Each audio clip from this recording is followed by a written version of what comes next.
We're live already. Yes. Hi folks, Jerry Gagne, And Gina Whaley? Whaley Gagne. Whaley Gagne.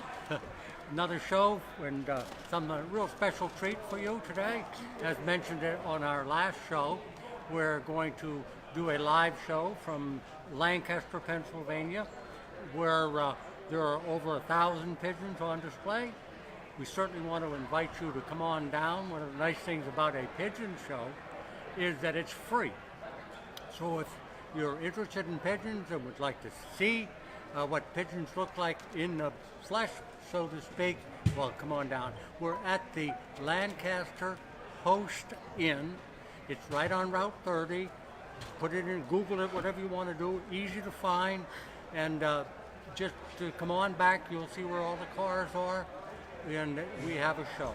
There are 81 breeds on display here. 81 different kinds of pigeons, from little tiny things, which are some of the doves, to big old runts. So we got all kinds of pigeons. In fact, I was going through the 81 breeds and looking at them, and there's some I've never seen myself. So after the show, I'm going down and look at them. Wanted to mention some that I had never seen before. An Elbinger, E-L-B-I-N-G-E-R. Well, there's 6 of them here. They're short-faced. I don't know what they are. There's a horseman pouter. There's a short-faced royal snow pigeon. Bohemian pouters. Just royal snow. I've seen that one before. So if you want to see something different and really want to get an idea what a good breed in that particular breed looks like, some of the best in the United States are going to be here today. It's free. Opens up tomorrow morning about 8 o'clock in the morning. Just walk in and wander around, look at the birds, have questions. And if you want to meet Gina, myself, or any of our staff, most of us are here today. We're glad to meet and greet, so to speak. And we have, how many tables? 12. Have 12 tables set up with all of our products. Come on down, and as a special treat, and this show may last more than an hour. What we're going to do after the hour, we're going to go downstairs where the show is. I think you can see some of the cages behind me. We're going to go downstairs, go row by row by row, to show you all the different varieties of pigeons that are here. Gina? Absolutely. And some of them are, showing you them live may not do justice with the colors, but the colors are just beautiful, as are the pigeons. But you'll see as we go through and show you what they are and talk a little bit about each one. So if you have questions live, you can still ask them today. While we're walking around, it may be hard for us to answer them, but we'll try to do our best to answer what we can while we're walking around. But right now, feel free to ask any of your questions that you have, and we'll be sure and answer them. We do have 2 to start with, so would you like to start with us? And they can ask the questions on the air, just like, Right. via Facebook, just like you always do. Yeah. Sure, we got a couple of questions. We invite you to send in more questions if you like. And I think we shared with you folks, pretty impressive. 2 shows ago, we hit 103,000 views. 103,000. So the show must be of interest to people around the world.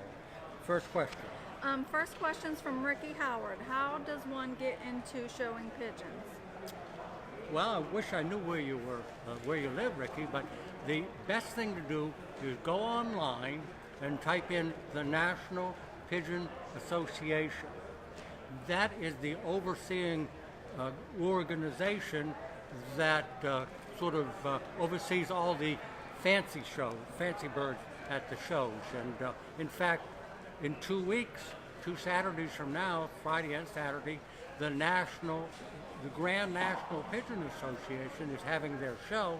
It's going to be in Myrtle Beach, South Carolina. Myrtle Beach. If you need more information, go on the National Pigeon Association website. Now, in getting into pigeons, when you join the National Pigeon Association, you'll get a quarterly magazine. And within the magazine are birds for sale, different clubs, lots of colored pictures. It only costs $20 a year.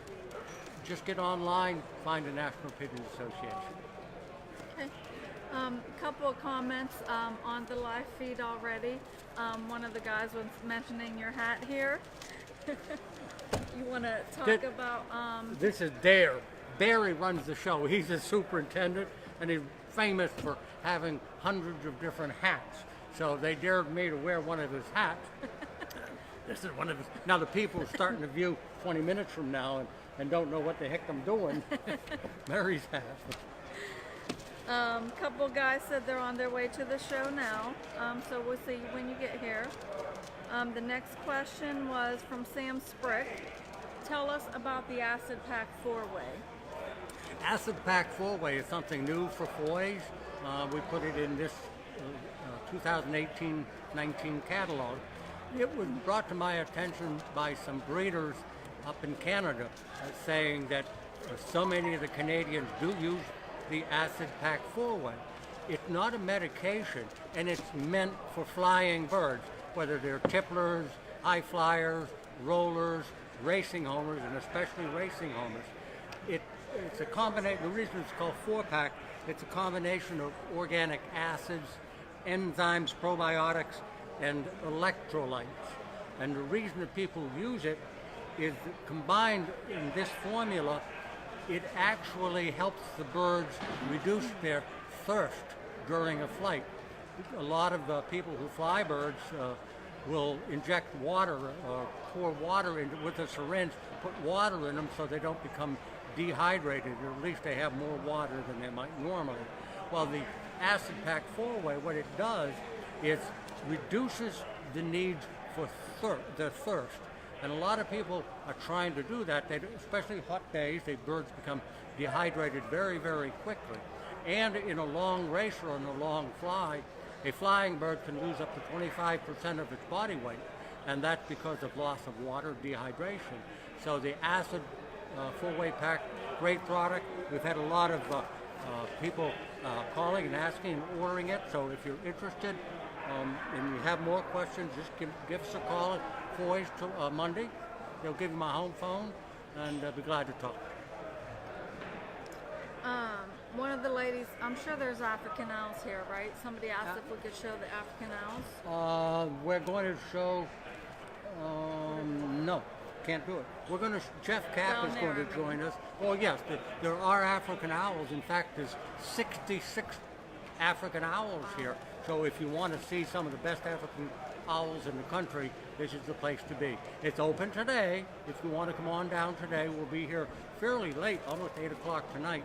The reason for that is now is when the people are bringing their birds in and putting them in the show cages, but you can certainly wander around. Might be a good opportunity if you're interested in African owls to talk to some of the African owl breeders, and they have their own club too. You were mentioning we're going to have a guest today to show some pigeons. Mm-hmm. You just want to tell them about that? Well, yeah, Jeff Kapp volunteered after I tapped him on the shoulder and begged a little bit. His son Ben is with us, and I don't know, we might have to put Ben on the air too. You ready, Ben? He's shaking, yeah. So anyways, we're going to talk about, these are, Jeff, what breed? Old German owls. What? Chinese owl and a classic old frill. Okay, so we're going to be talking about those particular breeds in 10 or 15 minutes. And if you have a question on those particular breeds, you're more than welcome to send your question in, and Jeff will be glad to answer it, I'm sure. Yep. Okay, no more questions right now, so. All right, well, we always have, it's one of the things we're never at a loss for words. It's funny, somebody called or sent a question in about the Acid Pack, and I was actually doing a little bit of research on it this morning on products because of dehydration in pigeons. And the showbirds, the birds that are here today, are going to become probably dehydrated if there isn't water in front of them all the time, because we're sitting up here and it's very warm. Down there is not as hot, but still it's a consideration. So if you're going to use something in your water, electrolytes at a show is probably one of the best products you can use in the show water. We also sell a product called show water. Oh yeah, show water. Show water. It just put a few drops Yeah. into the little cups that the birds are drinking out of. And I think I've told you all, in my opinion, if you're going to show birds, take the cups out, the water cups out. Don't leave them in there. When you want them to drink, you put the cup in and you add your own water with the show water in it. It's going to make a big difference in the condition of your birds, and it goes through them very quickly, so you'll see some quick results. So if they're going to be judged in an hour and a half, what might be a good idea to keep the water away from them until about an hour before they're going to get judged, and then put it in front of them that you know they're going to drink it because they're thirsty, and it will give you some beneficial results when showing your pigeons. You have some tips to share too. I do. Okay. One of them is about autopsy. If you're going to send your bird in for autopsy, you never want to freeze the bird. Okay. And the word they use now, the vets, necropsy with an N. Necropsy. Necropsy. Right. Absolutely. But I learned something yesterday, if I may interrupt. Go ahead. Because you say something and it reminds me. I'm used to it. I sent in a bird, today's Friday, right? I sent in a bird Wednesday for a necropsy. And the veterinarian called me, and before I asked her about sending it, and I said, am I correct? I've just put it in a plastic bag. It has to be euthanized, which is a fancy word for dead. It has to be dead. It has to be kept with a cold pack above it, cold pack below it to keep it chilled. Never ever freeze it, as Gina pointed out. But I learned something that I never knew before. If you're going to send a bird in for a necropsy, hold the bird under the water, whether it's alive or dead. You don't want to wet its head, but everything from basically the shoulders down, you pour cold, ice cold water, as cold as you can get it, over the bird. What that does is allows the water to be absorbed, and the feathers will open a little bit, because even when a bird dies, it retains its body heat for a good while, and that body heat will reduce the beneficial results of a necropsy. So you're going to have to we send it by UPS. But if you need more information about sending a bird in for necropsy, it's much better. We do the droppings analysis, as you know. But if you really want to know what's going on and you want to send a bird in, you can send it in live, or you can send it to me, or you can call me, and I'll tell you what to do and how to do it. But a full necropsy, it's so important that they check for viruses. And there's a lot of things you can't find in pigeon droppings, but with a necropsy, they find just about anything and everything that a bird might have. So that's a good way to go. So you said whether the bird is alive before you kill it or dead, submerge it in the cold water. Yep. Okay. In fact, I did it for the first time yesterday. Interesting. Okay. The next one is for if you want to breed your birds early. You can put your lights on timers and make sure they have light for at least 20 hours a day. And the important thing is, if you want to breed early, what you're doing is extending the day. So you turn maybe an automatic timer. You can buy them at almost any Home Depot or Lowe's, and you plug your lights into that, and you set it so the lights go on. It's important that you do it this way. The lights go on at midnight or after, depending on how much light you want them to have. And then the light will go off at dawn when the sun starts to come out. If you were to turn your lights on while the birds are, when it's dark, sometimes the bird will come off, and then the lights go off earlier, and they'll be stuck maybe drinking, and then all of a sudden the lights go off. They can't find a way back to the nest. So important. I set mine at midnight, and I'll leave them on till daylight. Don't leave them on for 3 or 4 hours and shut them off. You're going to end up with some dead young ones. Why don't we bring Jeff on? Okay. And it's about 15 minutes, and then we'll go back to what we're going to do. Sounds Once good. again, while Jeff is coming up, and Ben, you're going to help him. You're going to catch a bird and pass it to your dad, okay? Doesn't matter which one. And what we're going to be doing is just talking about some of the variety. And if you're just tuning in, I remind you, we're doing our show live from the Lancaster Lancaster Host Inn, right on Route 30. If you want to come along, come to the show. We'll be here until 8 o'clock tonight with over 1,000 pigeons, 81 different varieties or different breeds of pigeons. 81, that's a lot of different. So you'll see birds that you probably have never seen before, or if you have a particular breed and like them, this is a great place to bring that bird, so you or see what a good bird is supposed to look like in the cage, and watch maybe the judging. And a lot of judges, if you have a question, will take the time to answer your question. Jeff, how many people in your family have pigeons? I'd say about all of them. I was looking at the entry list. There's a Jeff Cap, Greg Cap, Benjamin Cap, and there was more. Your mother? Yeah. So in my family, there's my father, Greg Cap, my mother, Joyce Cap, myself, Jeff, my son, Ben, his brother, my other son, Tim, and then they have some nephews that are involved with the pigeons as well. And you know, we keep it in the family, I guess you can say. And it's a hard thing to do. I mean, I have, as you know, I have 8 children, and you may not know, I have 27 grandchildren and 14 great-grandchildren. And out of all of those people, not one of them has taken up the hobby of pigeons. The only one in my family that has pigeons is my brother, who's 2 years older than me. So I think it's just great that the family can become involved.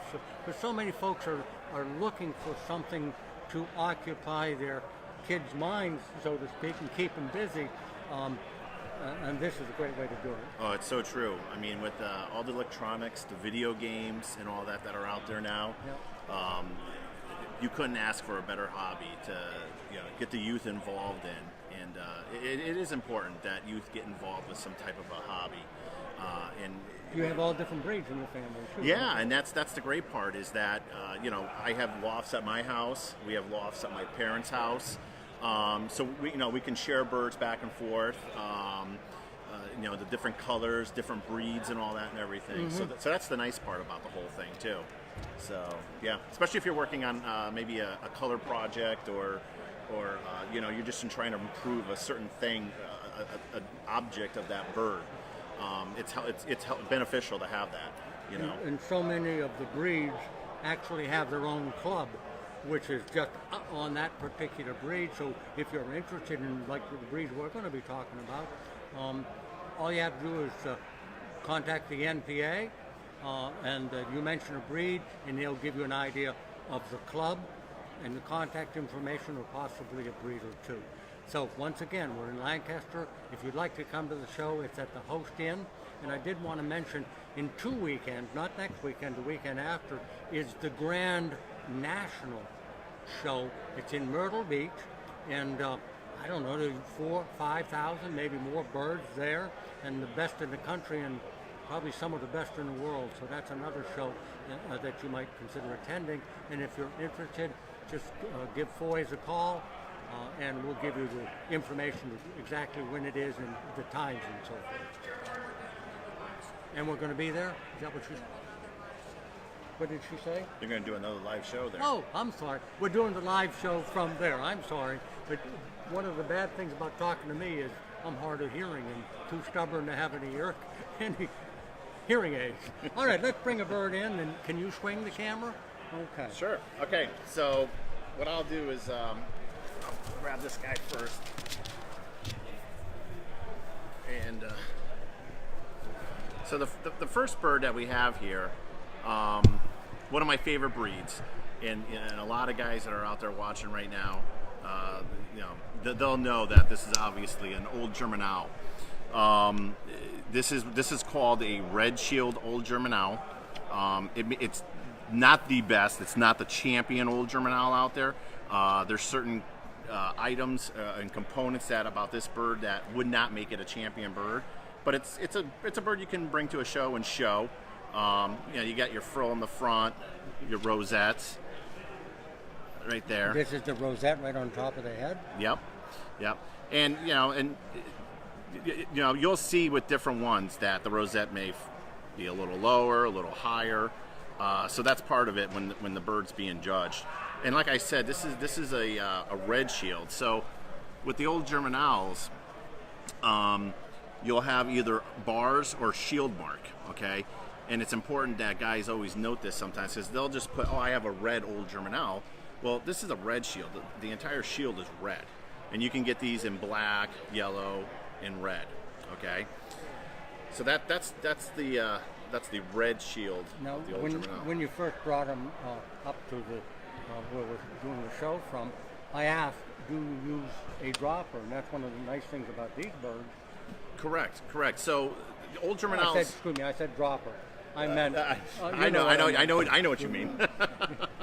So yeah, they can breed their own. All mine, they raise their own all the time. I've never used any foster parents or anything with the old German owls. Yeah, there's guys out there that say, well, I have here and there, and that's great if they do, but you don't have to with these guys. They will raise their own, and these guys do pretty good breeding. And I'll tell you, with the old German Owl Club, I got to give it to a lot of our officers in the old German Owl Club, because they have promoted the breed so heavily over the last 3, 4, 5 years. And the club just hit 103 members yesterday for the first time in the club's history. And I remember when the club had just started with the MPA 20 some years ago now, back in the 80s. So the club's come a long way. A lot of credit, goes out to people like Mike Spencer, Bill Henderson, and Jeff Wozniak, Chet, and all of them. They do just a great job promoting the breed. You want to see them up close, personal? Come on to the show. Yeah. There are 38 old German owls here, in all shapes, not shapes, all colors and so forth. And there's also one of the things I could mention, as we're bringing on another bird, is that there's a for sale section here. So if you come in and you see some birds being shown, you can track down by asking Barry, who supplied me with his hat. But you come in and ask Barry, how do I contact this particular person? And if you're interested in his birds, Barry will make an announcement, and he'll tell you where to meet him, the breeder, be it he or she. So you're more than welcome to do that too. So the sales section, to be perfectly frank, the sales section is a good starter place. You can get different breeds, but when you're talking quality, very few top quality birds are going to be in the sales section. If they were top quality, they wouldn't be in the sales section. True. Yeah, that's very true. A lot of guys will go into the for sale section and wonder what's in there and this and that. And definitely, I mean, you'll find good birds in the for sale section, especially if you're starting off. But then you'll get some of the guys. Some guys won't sell birds in the for sale section at times, and that's just how that's what they want, and that's how it is. So never be afraid to ask someone in the show if they have birds for sale or to contact them. But still, this is a blue bar old German owl. The only difference is, instead of it being a shield mark, this is obviously a blue bar. So, and a lot of guys, like racing homer guys and all that, they blue bar is very common for them in this. But same thing otherwise. For the old German owl, frill in the front, the rosettes and all that and everything. Of course, our club uses the MPA bands, so we support the MPA 100%. But it's a great breed. The birds are so docile; it's amazing. When I first started with them, they would just come to you within days of trying to hand feed them and all that. So such a great bird.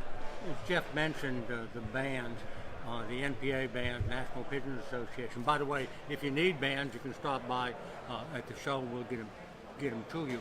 But it's so important, and I know there are a number of people who don't band their birds. And if you ever want to show a bird, they absolutely have to be banded. In fact, it's coming to the point now at the Grand National, they all have to have NPA, National Pigeon Association band. It costs you 50, 60 cents for a bird. If you ever want to sell that bird and it has no band, the price goes straight down like the stock market. But if you do have a band, it makes you can show the bird. It's an identification of the bird, almost like a social security number. Correct. And correct. if that band is, if the bird is lost or stolen, if the band is not taken off, and you think you know where they are, that band will tell you if it's your bird or not your bird. Whenever you have someone new that visits your loft, or if you're at a fair or a show or something, they always ask you, well, how do you tell all the birds apart that you have? And I said, well, yeah, they got bands, and each one has got its own unique number. Just, think of it as a license plate on your car. And as soon as you say that, they're like, oh, okay. And it, like a license plate, it tells you the year. Correct. Tells you how old Correct. the bird is. Yeah. In fact, there are, like in Louisville once a year, there's what's called a young bird show. And the only way to prove it's a young bird, so you can't show an unbanded bird because the year they were born is on that band, and without a band, you can't show a young bird. Yeah, and another important note too is, especially with the old German owls, is that when you're in a show, you can only have one band on that bird. So some people will use different colored bands, especially for breeding season and all that, which is great. And I use them for myself all the time. But when you come to a show, always make sure you take off any of those colored marking bands that you might use personally for breeding and all that. Because some people may wonder, why they have that and everything, but you don't want to have anyone, Well, plus have any issues. It may be a situation where if you've got a special marker band on there, maybe you whispered in the judge's ear, and he Well. sees that marker band on there, and he knows whose bird that is. So they have to be only one band, and that's the seamless birth band. Yep. So the Okay. MPA bands are great for that. Give me that classic. You're doing a great job, Ben. Trying to get Ben to smile. Yeah. Oh, he did. How old is Ben? 15. Pardon? 15. 50. Okay. I had birds when I was 15. Pardon? How long has he been in? How long have you had pigeons, Ben? How long have you had pigeons? Ever since I was born. He was born into them, I guess you could say. It's a genetic thing. If you're born a cap, you're a pigeon person. Yeah. That's the way it is. Yeah. Ben has really gotten involved a lot over the last year now, I would say, year and a half. He's starting to learn how to judge old German owls and all that. He helped me at one of the shows in Connecticut 2 months ago. And he did a good job. He's read the standard a few times, which we all have to do once in a while to make sure you know what you're doing and all that. But he's coming along. He's getting there. So maybe we'll have a master breeder one day. Remind me, I just thought of something. If I don't write it down, I'll forget it. Somebody else is that German out for sale. Unfortunately, not. Is it for sale? There are some here for sale though. My father actually does have a few for sale. I don't personally have any for sale here. I like to give my birds away to a lot of younger people that had just gotten into the hobby. And at our show back in November at the Faircount show, we had a young girl with her father show up, and they happened to live in Connecticut, and they walked around, and the old German owl caught her eye. And sure enough, she walked away with a nice couple of pairs and some good blue bars that I had. Yeah. But it's what you got to do. Once again, it's a benefit also of belonging to the German Owl Club, because within the club, one wants to help the other because it just helps the breed itself. So Yeah. join a club. Yes. But your dad did say to me, and folks listening and watching, excuse me, know that we usually have an auction. There will be no auction today, but your dad mentioned he has some birds for me for one of our future auctions. I'm not sure what will be. What does your dad specialize in? Old German owls? No, he has old German. He has a lot of old German owls, but he also does have turbits, Oriental frills, racing homers, and a few other breeds. So I can't tell you exactly what he's willing to bring over, but there'll be something. When the kids visit his loft, they get a variety to choose They do. from. They really do. Okay. All right. right. Which now you mentioned you have the same breed, two of the same breed. That's So those two, the right? first two were old German Owls, yeah, a red shield and then a blue bar. So the next bird I brought over is a classic old frill, another favorite of mine. This is actually a blue lace classic old frill. I'll show you the wing here and the tail. This is a spot tail. Spot tail is where the white is right here and all that. Almost like the old German Owl. If you look at it and everything. It's like the modern frill, a little. The head's a little smaller and all that. The big difference between a classic frill and a modern frill is that these guys will raise their own. Okay? Mm-hmm. Modern frills, you're going to have another breed there to raise the young. Because they can't feed their Correct, because they have a very short beak. These guys have no problem. They have a regular beak. If we want to turn around the other way. And so, yeah, and they do a great job. I had just 2 pairs to work with last year, and I raised well over a dozen classic frills. So it's a very great breed. Guys like these birds, I've noticed. You'll come to these shows, and guys are constantly looking to buy classic old frills just because the lacing on them it stands out. It's a really pretty looking bird and all that. A lot of racing guys will use these birds as well with their homers. They call them droppers. Droppers, yeah, correct. So, very popular breed. The club is doing well, the Classic Old Frill Club. And actually the president of the Classic Old Frill Club is here at Lancaster this weekend, Robert Reardon. So you can come down and meet him. Great guy. But that's your Classic Old Frill. So Pretty pigeon, isn't it? really is, really is. There are 19 of them here being shown, and I have a feeling there's probably a few in the for sale section. I could tell you there were a few in the for sale section. There were this morning. There were a couple handfuls. Gone. There might be more tomorrow. 'Cause There might be. There might we be. have people coming in until Correct. 8 o'clock tonight, and there might be a few. We are doing the show from Lancaster, Pennsylvania, at the Host Inn on Route 30 in Lancaster. And we certainly do invite you to come down to get into the show. It's absolutely free. Over 1,200 pigeons here. If you want to see 81 different breeds of pigeons, this is the place to be. We'll be here till 8 o'clock tonight. Now, if you want to come tomorrow, Saturday, the show starts at 8 o'clock. I mean, it opens the doors at 8 o'clock. But don't come around 1 or 2, because when the judging is done, completely done, sometimes all the birds are released fairly early, might be 2 or 3. So if you really want to enjoy the show, take your time, come on down somewhere after 8 o'clock, and you take a lot of time to up and down the aisles. Bring your camera too. Oh, definitely bring the camera.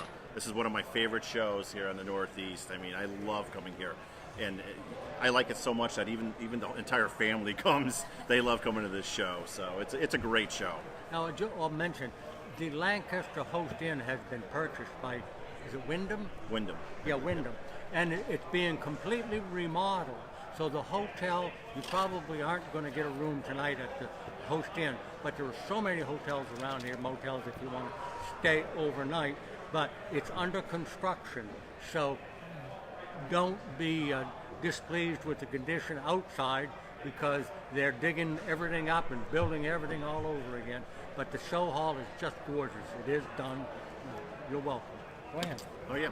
So another bird that we brought up is a Chinese owl. This color is called Qualman. Okay. Like the old German owl and the classic old frill, these guys do take care of their own as well. Another great bird. They're a little more flightier than the old German owl and the classic old frill. So some people, they'll step back from some of the flightier breeds, like an archangel or something. But a very nice small bird, again, that will take care of their young. And the National Chinese Owl Club is another growing club with great membership. And if you ever have questions, another great club that you can join that would get you a bunch of information on the breed and all that. And there's quite a few exhibitors here, I think. Yeah, with, I think there's 90. Or Chinese owls. No, Chinese owl. It's usually a good showing. Yeah, I can't Oh, find Chinese another. owl, 61. 61 of them. So you got 61 of these guys here. But again, another popular breed here in the Northeast. And a lot of times you actually can buy a bird that's been judged. Some of the breeders have True. birds, and if they think you're interested in getting into the club or getting into the breed, they're anxious to help you. So I think you would find True. some reasonably priced good pigeons here at the show. Oh, definitely, yes. Yeah. Right.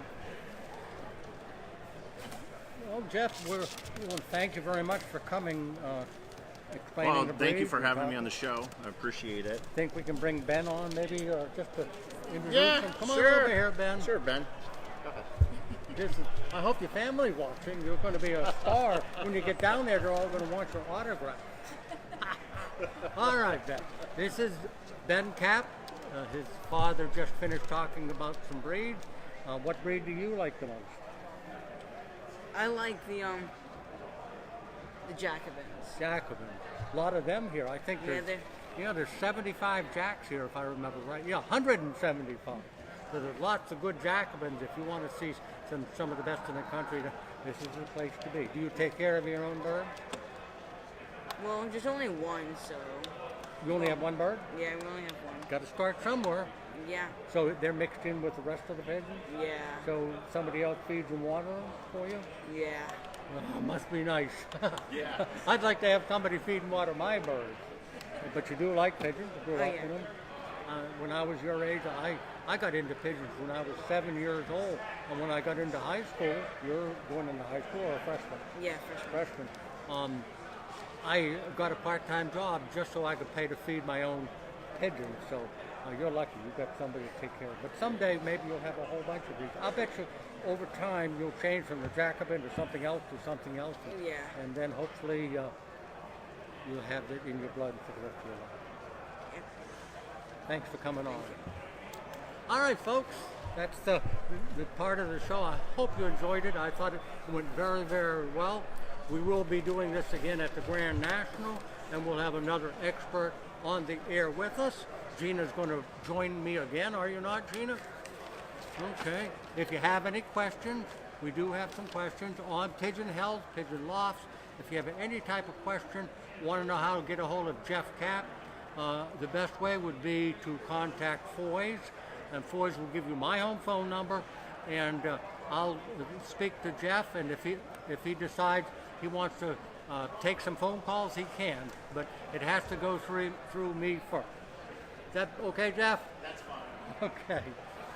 Gina is going to join us, and if you stay on, the show is going to be over right around 3 o'clock, but what we're going to do is take the camera downstairs, the show is behind me, and we're going to go up and down the rows to show you a lot of different breeds. There are some very, very rare breeds, as I said at the opening of the show. There's some I've never seen before, and I've had pigeons over 60 years, but there are new breeds coming from overseas now, from Europe, and just breeds you've never seen before, because we can now bring them in where we couldn't do that many years ago. To bring in pigeons from overseas was unheard of, but now with the technology, you can see breeds you've never seen before. I want to talk a little bit about why you're going to join us, Gina. Okay. We're going to have a question that's being asked. If the pair, hold on. If a pair lays the eggs on the floor, can you move them to the coop, and will they take care of them? The reason the questions are being handled the way they are is normally when we're back home at Foy's, we have a big screen in front of us, and the questions are all typed in by Veronica, and we can read them. Well, here they're on Gina's cell phone, so it takes a little bit more time to get, and I'm hard of hearing, so She has to tell me what they are. In regards to the eggs on the floor, it happens to everybody. It's so frustrating. You can have 5 empty nest boxes, and instead of going to the nest box, the pair want to lay on the floor, almost always in a corner. In answer to your question about moving them to the nest box, can't do it. You can't, it's amazing how if a pigeon lays eggs on the floor, it's going to stay there. Or even if you had young on the floor, 2 babies or a few days old or 3 weeks old, if you pick them up and move them more than a few inches, they'll abandon them. So the answer to your question is you just can't do it. The one thing I have found that I can do occasionally is whenever an egg is laid, I use a Sharpie, and I put the date the egg was laid. And sometimes I'll put, if it's a racing homer, I'll put RH because I have various breeds. And then I'll go through my loft. I have 13 sections. If I can find an egg under a pair that was laid on either the day before, the same day, or the day after, and I don't care about that particular pair, I might take their eggs or throw them away. Throw them away, or even young ones. You can do it as long as they're basically the same size. So I'll take the eggs or the young and put them under a different pair altogether, and that pair doesn't know the difference. All it knows is its eggs are there, and the young are there, and they'll feed them, or they'll hatch them. The reason they have to be within a day or so of each other is pigeons produce milk, and when the babies are first born, that's all they get is pigeon milk. So if you put a baby under it that's a little older and is not getting pigeon milk, then it's not going to get fed wrong and correctly. And on the eggs, if you don't have a mark, then you just switch eggs, but you don't know when they were laid. There's a good chance those young are going to hatch and die because the parent is all confused. They hatch too late or they hatch too early. Did they go on a long time on that? It's okay. Okay. Then I think they're used to it. Once again, no auction today. And I'm trying to promote it because it's such an opportunity for people on the East Coast. Even if there are people here I talked to a gentleman from Massachusetts. There are people from all over the East Coast. Florida drove up to be at this show. So if you're 2 or 3 hours away, bring the kids, make a day of it, and sit in a place to eat if you want here. There's a restaurant here, great show hall, and bring the kids and expose them to all the different varieties of pigeons that we do have here. It doesn't cost a penny to get in if you come and want to stay. Like we'll be here till 8 o'clock tonight. At least they'll be bringing pigeons in. You can stay overnight, all kinds of hotels around here, and come back again in the morning. Any more questions? Nope, not right now. Anything you wanted to mention? Yep, I do. Go ahead. So as Jerry said, we will be at the NPA National Show in, where? Myrtle Beach. Myrtle Beach, South Carolina in 2 weeks. If you want to place a pre-order, you need to get it in as soon as possible. The last 2 shows we've been to, people called the day before, 2 days before. Our truck was completely full. So if there's something that you want us to take, especially if it's a big item, you need to get that order in now so we can bring it to the show for you. Otherwise, we won't be able to bring it. We do only bring a 6x12 trailer to that show, along with the pickup truck full.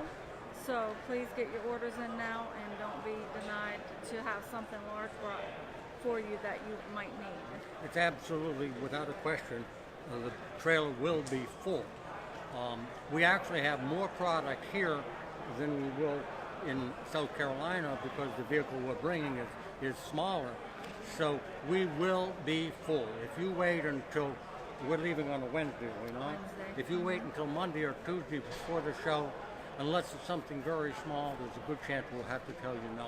And the big advantage is you don't have to pay any shipping at all for it. All right.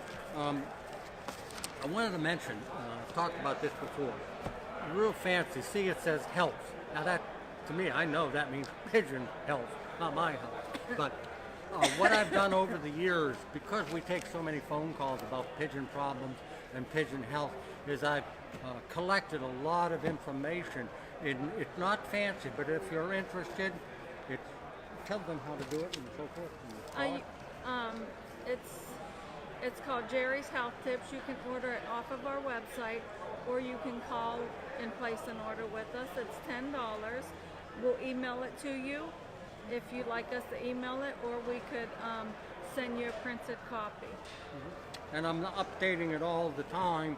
In fact, I was reading some information, and I was in the catalog today, and I was telling Gina when she came up before the show, I says, I'm reading our catalog, and I just learned something. Because, you know, you write so much stuff, you answer so many questions, and once in a while you forget, and like me, more than once in a while. So, the Jerry's Tips, I'm not trying to promote it, but it's not written by a veterinarian, written by me. It's in plain English. It talks about symptoms, it talks about medications and disease and so forth. We had a comment, and that's a nice comment from Josh. Jack? Josh. Josh. Do I know Josh? I don't know. Go ahead. How about them Cowboys? You don't see my jacket. I do have my Steeler jacket here, but it's very hot up here. It's cold down there, so I have it on down there, but not here. And I know you secretly love the Steelers. It's okay. Yeah, Cowboy. They used to be America's team, but now America's team's the Steelers. Yeah, there's Steelers fans everywhere. In talking about the health book, I'm going to write an article, and I found some information in this book by Dr. Botha, and what it's going to be is natural ways to enhance the flying ability of pigeons without using steroids and drugs and so forth. There's natural ways you can do it. So I'm going to write an article, but because it's not part of my health book, but if you're interested, just call and tell Gina or any of the folks that you'd like a copy of that. It's about 8 or 10 pages. We'll copy and send it to you too. So if you have racing homers or flying birds, it's a good one to have. And I'm not sure whether I mentioned the acid pack. Did I say it was for flying breeds? I'm not sure. You Just can so say you it know, again. somebody did ask about acid pack 4-way, and that product is specifically designed for flying birds. If you have show birds, no need to buy it. Won't harm them, but it's made to build up muscle and wing to make a better flying bird that'll fly longer and further. Pardon? You said put it in the show. No, notice. I'm saying show. No. If I said that, show water you put in the drinking water at the show. Okay. So we have the tape. We're gonna go back and check it after the show, and she'll apologize on the next show. Okay, some more tips. Let's talk about some of the other tips. One of the questions people ask me is about bathing the pigeon. Do you know? Bathing, you said? Giving them letting them Bathing? take a bath? Is it something you absolutely have to do? No, Okay, but they love to take a bath. She's learned. But there's no question you should offer the opportunity for your birds to take a bath. And it makes sense if you're going to let them take a bath to add something to the water, something like the bath salts or this bath protector that we sell in liquid form. You add it to the bath water. They can drink it, won't hurt them a bit. But the good thing about that is it improves the feather quality, makes a nice, brighter, softer feather. It also gives the feather, believe it or not, some strength. So, and it'll kill almost all of the bugs that might be on the bird, whether it's a pigeon fly, a mite, or a louse. If you let them take a bath regularly, you won't see those tiny little holes on the wing flakes, and that's usually a feather louse. So, give your birds a bath on a regular basis. They love it, and people ask me, what about in the wintertime? If the sun is shining and it's not below zero, the pigeons still love it. So you'll see when they'll jump in the water when it's cold, doesn't matter to them. Then when they get out, they're like a horse. They shake themselves and all the loose water goes away, but you're killing the bugs and so forth and keeping your birds clean. I have a question since we're talking about baths. A customer. I took shower this morning, if that's the question. A customer today was telling me that he puts apple cider vinegar in the bath water. Mm-hmm. Yeah. Is that I good know for of lice no, and mites? know of no benefit to okay. apple cider vinegar. Apple cider vinegar is made to be taken internally. They drink it, and what it does is creates, it's very acid. Apple cider is acid, acidic, and what it does when you're giving it to them, bacteria resist the acidity in the water. They don't like acid in the water, so you're much less apt to have bacterial infections when you're using that product. So, Apple cider vinegar. thank you. Oh, don't mind me. I was going to mention also that there are other products that will do that. One of them, and I'm dancing now because I'm trying to remember the other one I've been talking. Doesn't matter. It'll come back to me. Were you again. thinking about what takes the chlorine out the water? Yeah, that's what we were going to talk about. Yeah. We sell products. We make them ourselves. We are the sole distributor of them. They're called Perfect products. One of them is Perfect Water. One is Perfect Biotic. One is Perfect Oil. If you would mix the Perfect Water with the Perfect Protector probiotics, and what do you get? I wrote it here. I wanted to tell you about it, and I forgot about it here. There it is right there.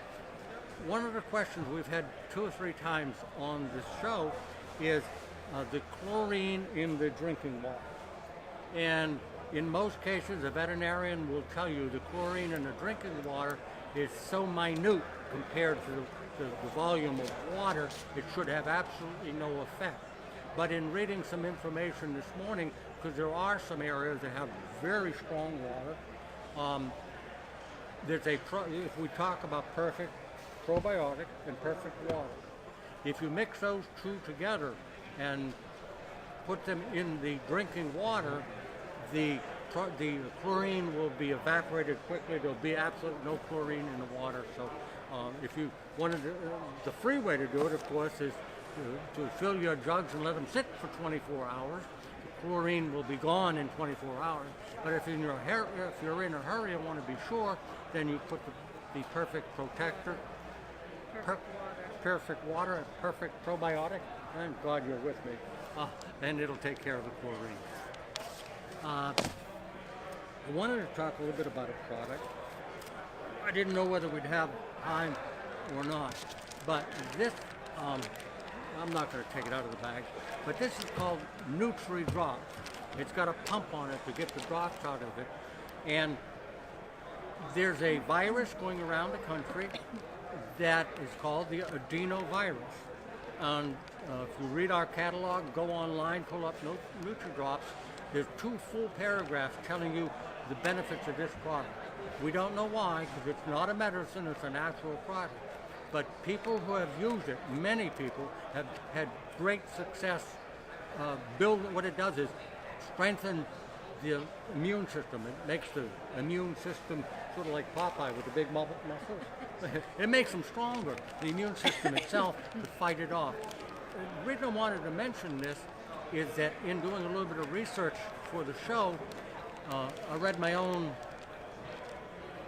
catalog and found out that adenovirus, circovirus, and PMV are all the same, basically the same thing with different names. They all are part of circovirus. The circovirus has PMV, that's circovirus. Circovirus is circovirus. Circovirus has adeno, all the same thing.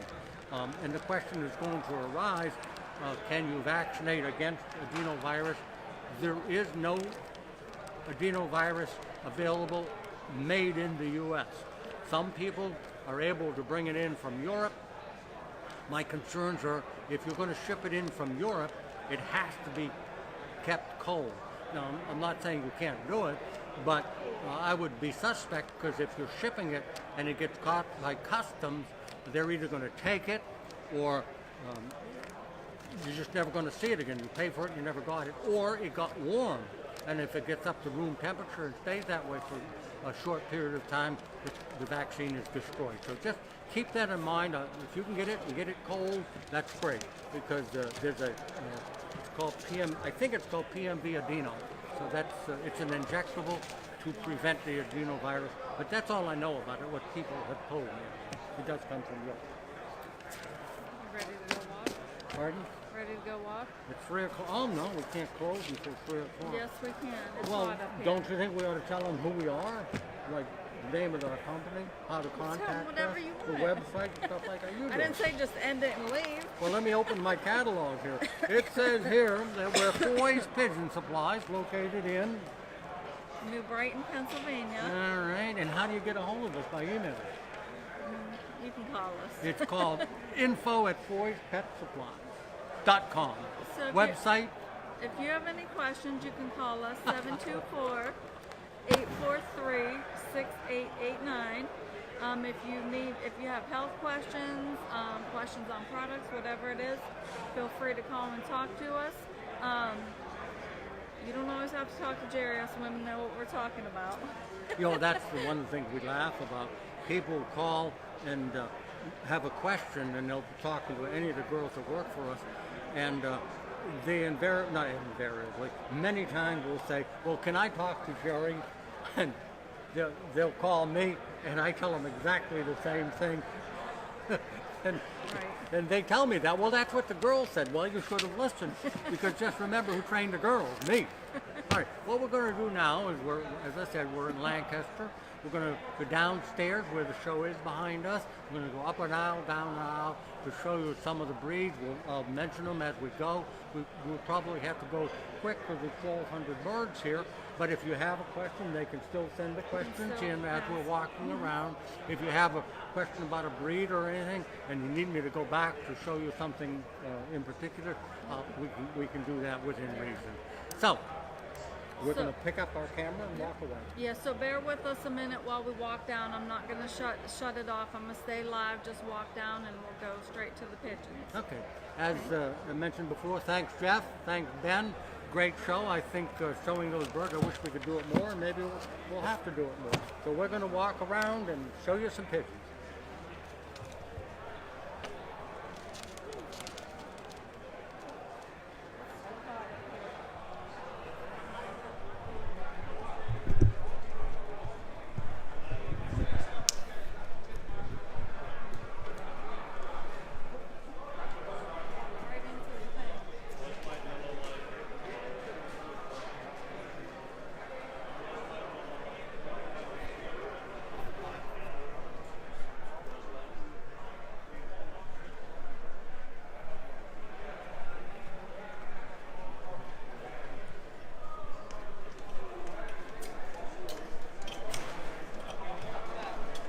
It feels much better down here. Oh, yeah.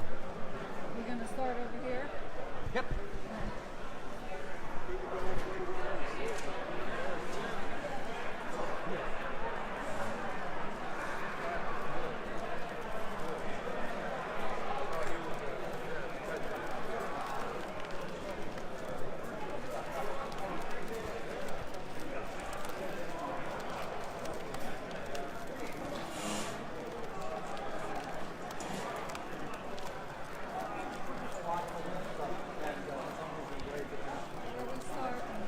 Okay, what we're doing, Will Valentine joined us.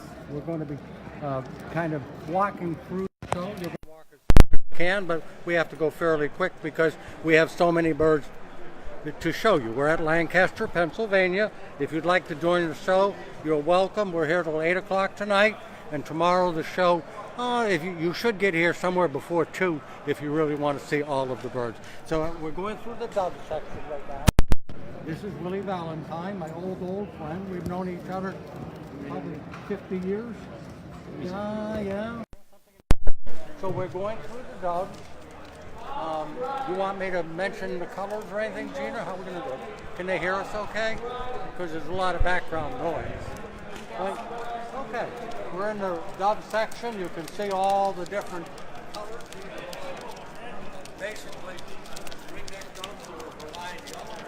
The one you're looking at now is, I think that's called hot.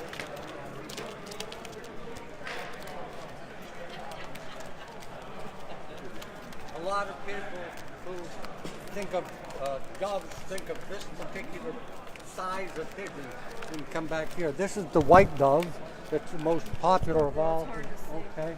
But in talking about the doves, it's not. There you go. Just push him aside. That's Jeff now. Take a picture of Jeff. That's Jeff. His son was one on our show, and his grandson was on our show. Thank you very Now we much. got everybody We just know all about, huh? about the whole family. Take care, Jerry. All right. Now these birds will all be judged tomorrow. I'd like to see them in person tomorrow. Down to Lancaster. We're going to kind of go through the dove section fairly quick, but this is all the same breed.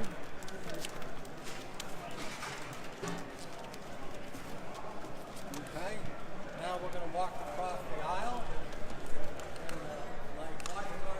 Will is here to push everybody aside. We're going to go down this way. Okay. I had a question today. What's the difference between American fantail and Indian fantail? And what we're going to be looking at right now is the Indian fantail. As you may not be able to tell it on screen, much bigger than the American fan. And you can see the tail doesn't go up behind their tail. The tail doesn't go up straight, and it also has a little crown on its head.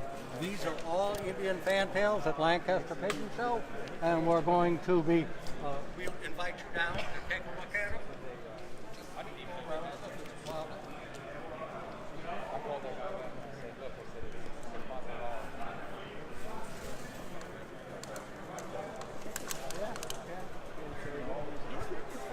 Isn't this a gorgeous one? This is called Black Model. Excuse me. This is an English trumpeter. It's a big bird with lots and lots of feathers. If you look how big they are, they're called muffs, but they're much bigger than the standard muff. That's a English trumpeter. The reason they're called a trumpeter is if they're in the loft and you listen to the cockbird making the sound, whoop, whoop, whoop, it sounds like he's trumpeting. And these became, and coming from England, they became called trumpeter. So we have quite a few of those here, all the different colors. This is what we call red. Of course, this is the black. No, it's not a black. It's AOC because of the gray in the bird itself. Any other color? This is a yellow. And there are others on the back side of us. So once again, these are all birds from Lancaster, Pennsylvania. If you're just tuning into the show, we're trying to give you a good idea of what we've got at the show. We'll be here till 8 o'clock tonight. Come on down, or if you want to come tomorrow, you're more than welcome. It's free to come in. Bring the kids. Yep. This is a bird that used to be a very, very popular bird in the United States, but it lost its popularity and almost become what's called a rare bird. So would you take these are called turbits. I gotta have this towards you so Pardon? I can hear you. Okay. So you'll talk and then I'll show it. Okay, Gina is gonna put the camera on the turbits to show you a couple of these are called cream bars. Yep, those are called cream.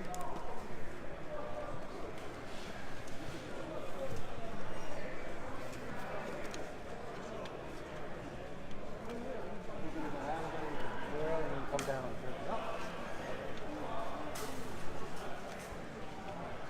For those of you who maybe are concerned, you should know that the pigeons here at the show are never without feed and water.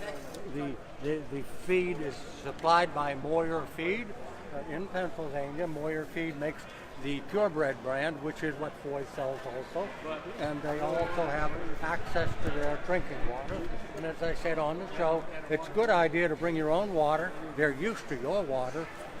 And also maybe put some Nutri-Drops in the water to strengthen their immune system.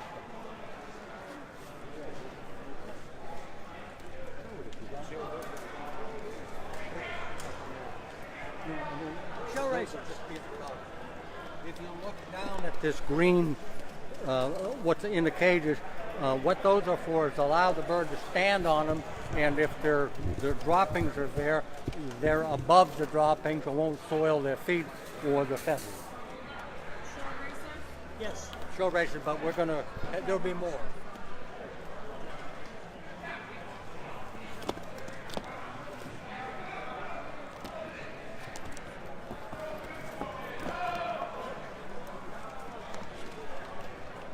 happened to your mask? I need a break.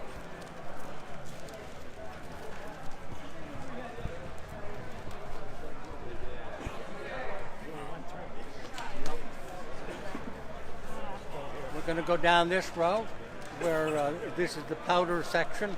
As most of you know, a powder, the way it gets its name, is that when it breathes out or when it's trying to mate, the chest blows up like a balloon. So they're called powders. This is called a pygmy powder. A pygmy powder is just what it says. It's much smaller than the average powder. There are powders in all sizes. And Gina, if you can get a picture of that one, it's blowing up now. You can see how They can't hear you. No, they can't hear you. This isn't pointed. that bird is blown up. You can see that under normal circumstances, the chest wouldn't be that big, but he's showing off right now. He's showing your bird. You want your bird, and if you want your bird blown up, if you look at this one, it's exactly the same breed, but this bird is not blown up as compared to one that is blown up. So under natural circumstances, small chest, but when it's excited or showing off, you have a real big balloon.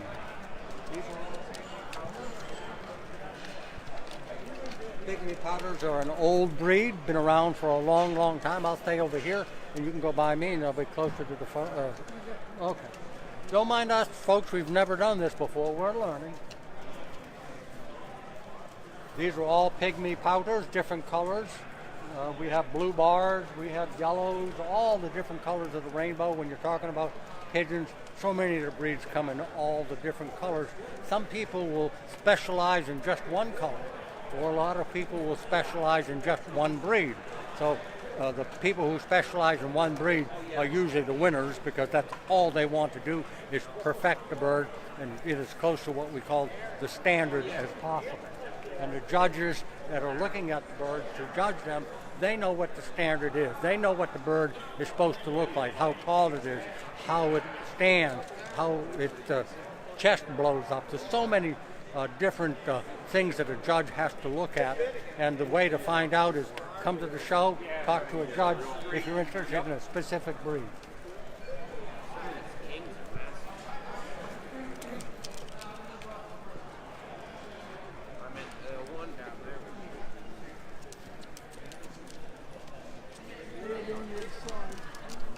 Now these are English powders. If you were looking at the pygmy powders, you'll compare it to the size of this bird.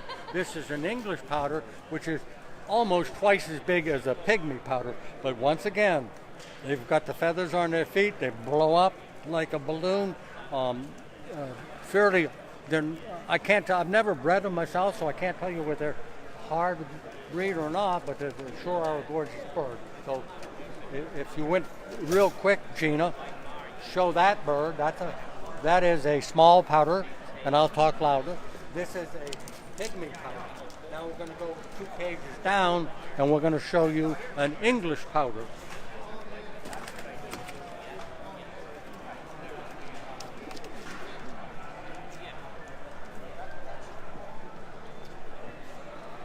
I'm walking across the camera, but what Gina is showing you now is pure grain feed bag, right? They're so nice, they feed the whole show. For 2 days, they supply all the feed free. Excuse me. Hold on just a second. There you go.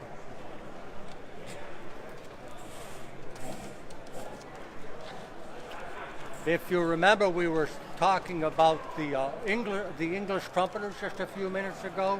No, I'm sorry. What ones we were talking about? What were the trumpeters over there? They were not English.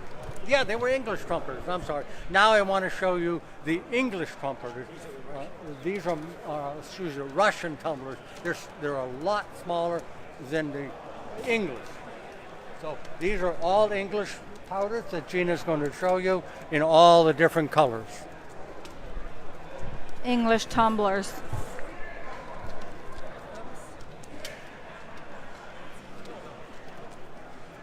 I said English trumpeter, they're English tumblers. I'm sorry about that.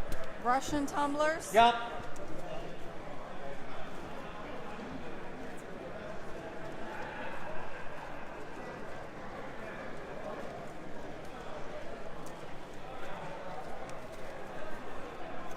wanted to stop at this particular cage and the next one. Show this one, Gina, and I'll talk loud. What I wanted you to see this bird for is this is called almond, A-L-M-O-N-D. So on some of our shows, I try to describe what an almond is. So you can see it's a light color with dark feathers all through it, and the one next to it is basically the same breed, only they look different in color. This one's darker, but they both are what we call almond. And you can see they have feathers on their feet, they have a crest on their head. This is a male, he's going to start showing off.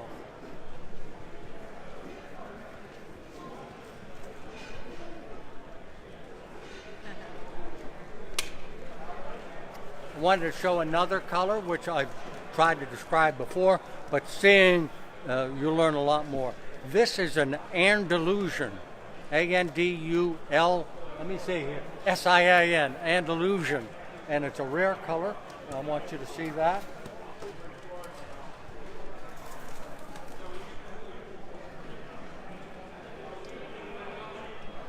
Next cage is red. Next cage is something they call this blue bar, but in another breed it wouldn't be called the blue bar. But in the Russian tumblers, this is a blue bar. This is dun. I call them a dun myself, but in some places they call it chocolate. But this is what a dun or chocolate pigeon looks like. Basically, it's brown. And right next to it is another one, and it's yellow. So a lot of people, when they first get into pigeons, call that tan. Well, in pigeons, that's a yellow bird.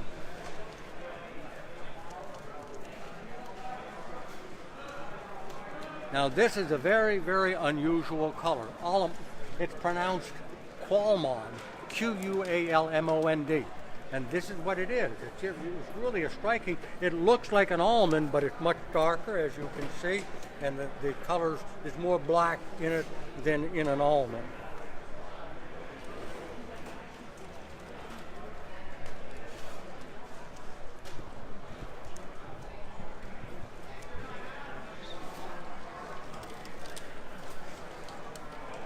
I've always found it interesting that in pigeons, am I speaking loud enough? Okay, in pigeons, there are nuns, which we're going to be showing you, and there are priests. So we have nuns and priest pigeons. How they got, well, I do know how the nun got its name because of the color marking. So we're going to be looking at some nuns. All nuns have the colored head and the colored chest. And it basically white, the best ones. Well, I know I talk, but I'm talking over you. Okay, all right. What we're going to do is I'm going to speak loudly. We're going to go through the nun section, and I'm just going to mention the different colors. Okay. That one is called red, ash red. This one is also ash red. You can see the two look different, but it's a different colored ash red.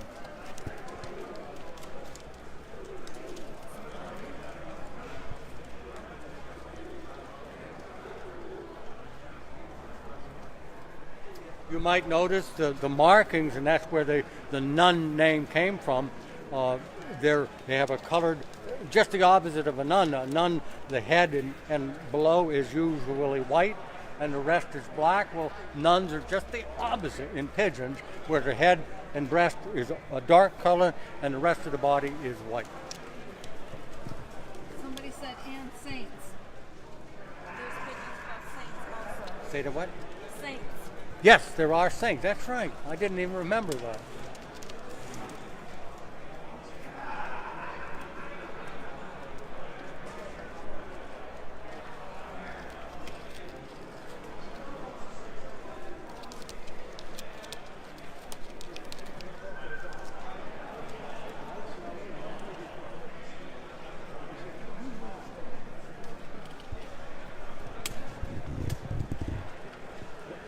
The next section we're going to go into now is what's called a show king.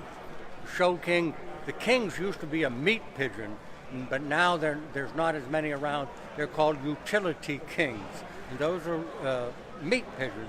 What we're going to be looking now is a show king. It came from the utility king, but crossbred into it, they formed a whole new breed, and they're called show king. So they're a big bird, round bird, and we're gonna kind of go through it fairly quick, but you can see the different colors.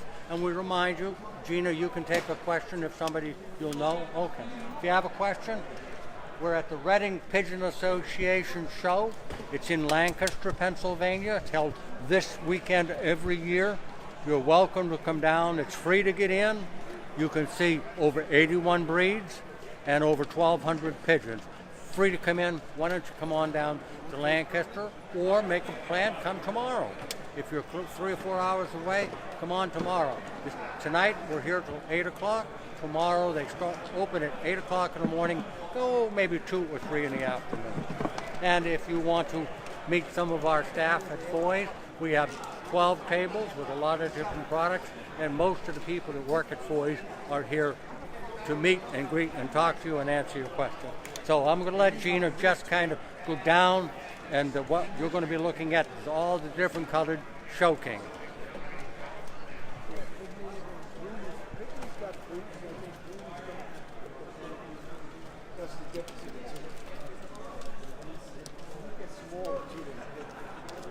Would you turn around? Those are show kings there.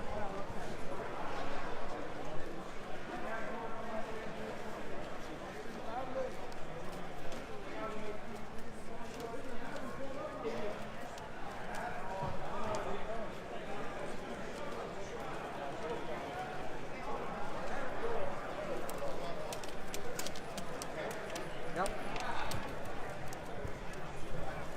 He's a short face. Do you know anything about him?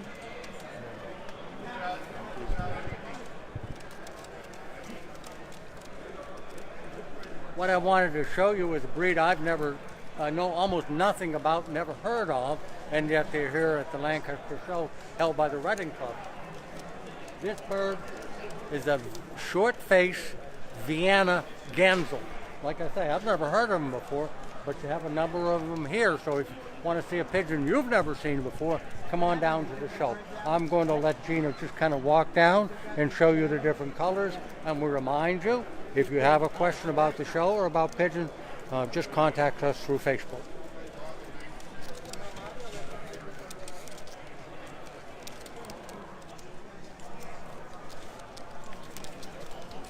What we're looking at now, and the sun's in our eyes, but I mentioned earlier on the show, these are what's called the Royal Snow.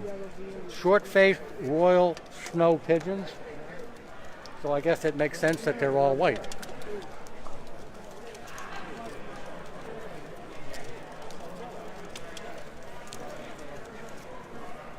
Okay, now we're going to move on to what's called the moorheads, the short-faced moorheads, and we're just going to show you the different colors, but marked very similar to a nun, but much smaller, and feathers on their feet.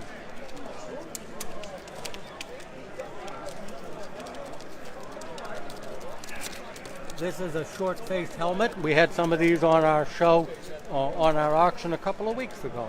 There's a couple of them here. I'm not sure I can even pronounce this, but they're Hamburg stickens. Okay.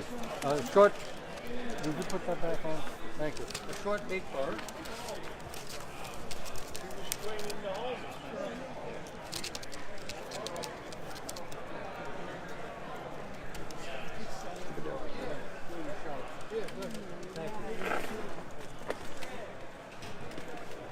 Okay, what we're going to be talking about is the Brunner powders right now. We've talked about the English powder, we've talked about pygmy powder. Well, these are called Brunner powders. I'm assuming Brunner being German, it probably originated in Germany.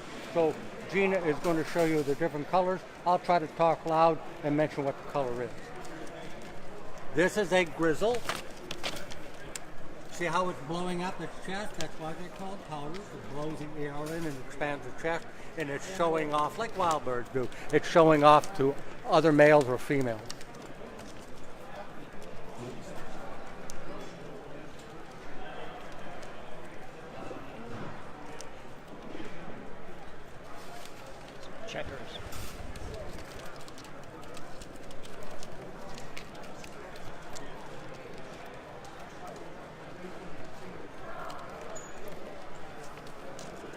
Again, we're looking at the birds from the Lancaster, Pennsylvania, the host inn, and the show is put on by the Reading Pigeon Club.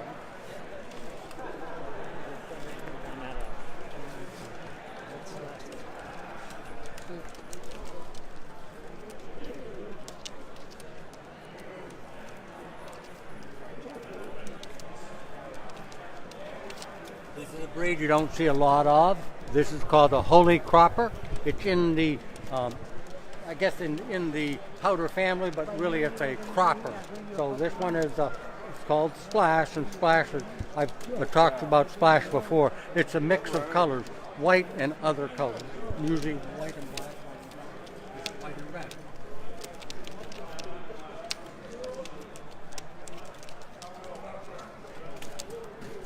This is a male, I'm sure, showing off. It's blowing up a little bit.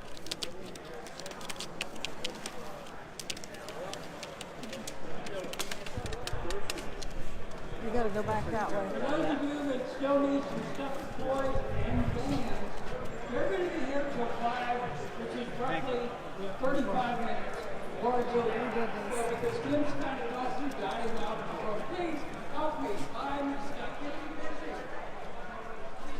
In a moment or so.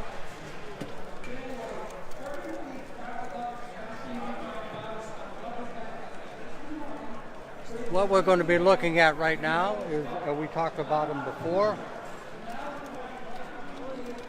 Willie used to raise these. These are called Budapest tumblers.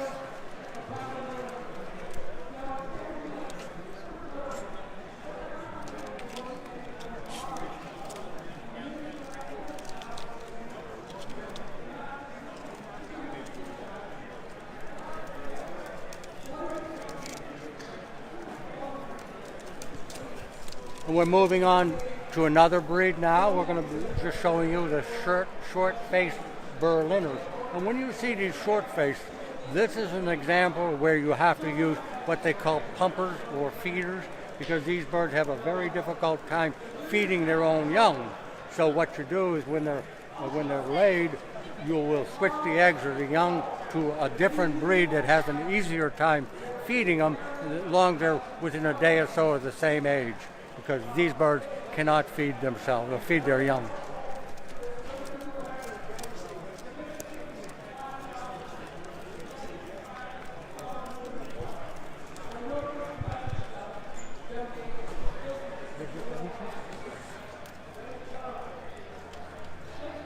All right, we're moving on to another section here in Lancaster, and what Gina is going to show you is a simple breed called an ancient.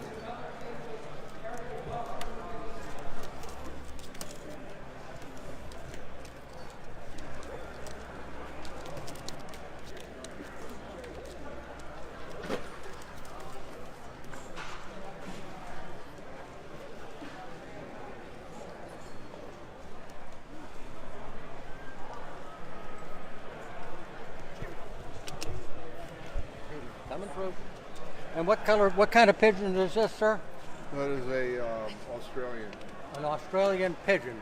A little big for a pigeon, but it's friendly. That's Lyle. Lyle. Okay. We talked about some helmets before, and we talked about the short-faced helmets. These are medium-faced helmets.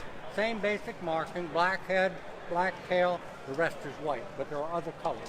So Gina's going to kind of walk down the row and show you all the medium-faced helmets.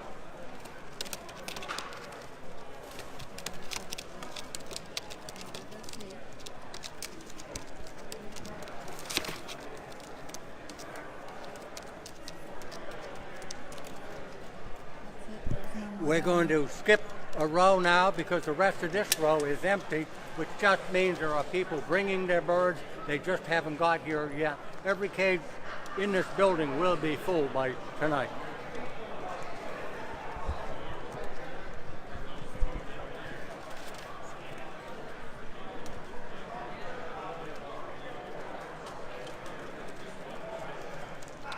This is one of the breeds that our guest was talking about, and they're called Cremona tumblers, a very, very popular bird. easy to raise, feed their own young, become very popular on the show scene. So we're going to go down and show you the red ones, the black ones, all the different colors of kimono tumble.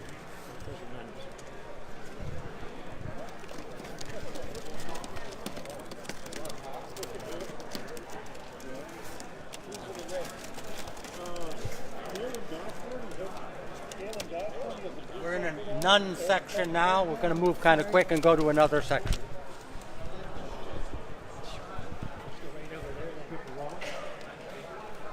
You know.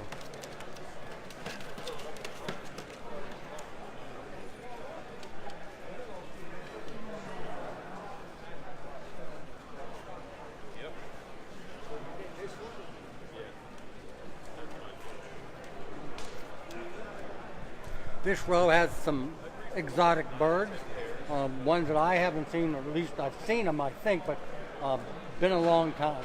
This is called a Saxon field muff. Muff meaning it has feathers on its legs, which means also the Saxon field would come clean-legged also.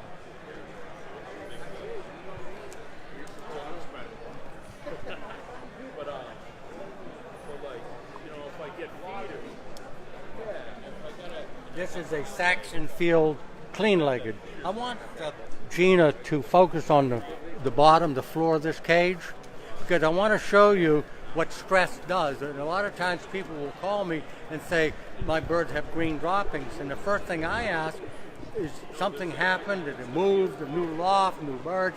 And anything that changes in a pigeon's daily routine will create stress, which will create green droppings.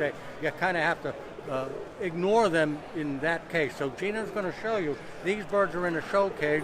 People are walking around. It's warm in here, so there's a little bit of stress. And the droppings, she'll show you in 2 or 3 cages, they're all the same. They're dropping, green droppings.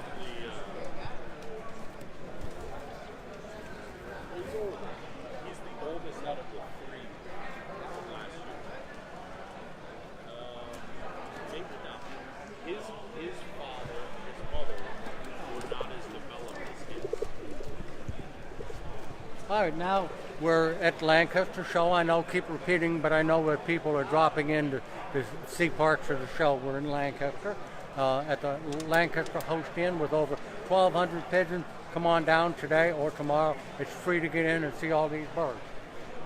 What I'm going to show you next is a fairy swallow. There are muff swallows and there are clean leg swallows. So Gina's going to go down. I'll kind of get close to the mic so that I can kind of tell you what they are. This is a fairy swallow. Look at the big muffs on its feet. Those muffs are feathers that intentionally grow there, and that's part of the breed. This one is called a fairy swallow, blue-white bars. So you can see it has white bars, and the colors on it above the white bars is blue.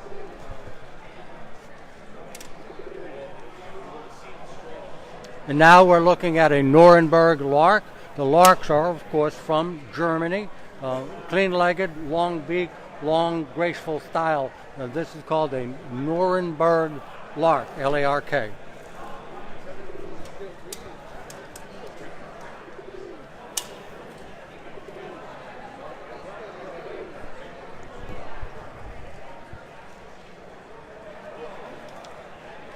Gina mentioned earlier we were talking about nuns and we were talking about priests. Well, here's a priest. This is a Saxon priest.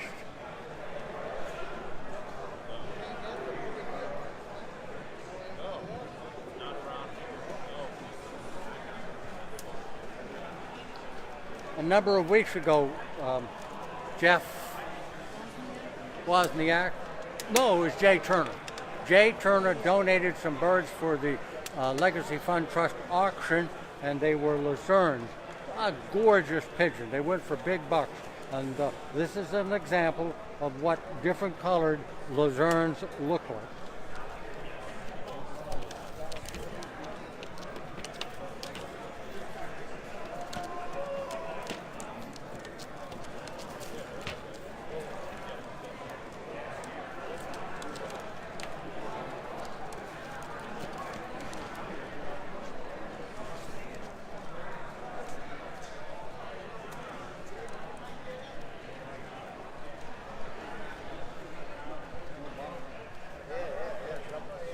We're trying to figure out where we can all go. Jerry. Okay, I was talking to my friend Willie Valentine. We're talking about the fact that the bar's closed upstairs, so what are we going to do tonight? We'll find something. They're going to open one? Okay. I wanted to show you this bird. What we're going to show you now is the flying flight. A long bird, clean leg bird, and when Gina shows you up close, look at the eye. Different than almost all other pigeons. It's called pearl. And it's a light colored eye. What's the, not the pupil, what's the iris? Yeah, is white. So we're going to show you the clean leg and the capped flights. They're flying birds and showbirds.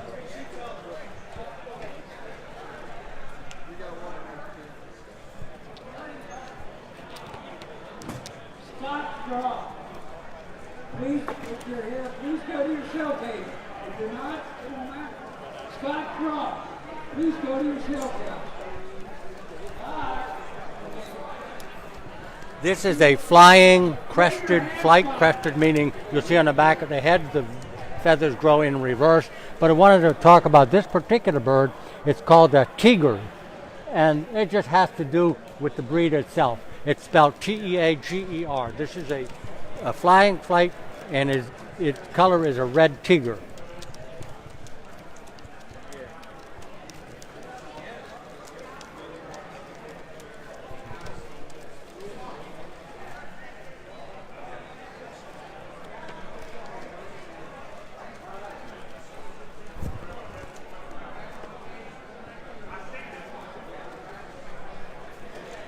The next breed we're going to show you is one I've never seen.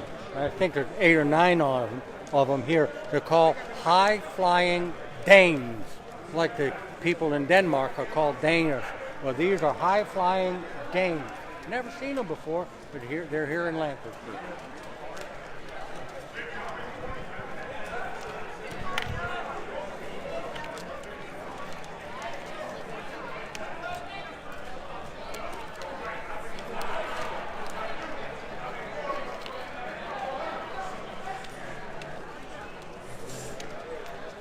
We've moved into a tippler section, and there's going to be lots of tipplers, and they're clean-legged, and they're also capped. Tippler, a lot of people show tipplers, but some people fly tipplers, so you have different reasons for, if you're a show bird, you're working towards the standard in a show tippler. But if you're a flying bird, it isn't so important as to what they look like, it's how long they fly. They're known for flying hours and hours on end. World record is like 22 hours, which means they fly through the night before they come down the next day.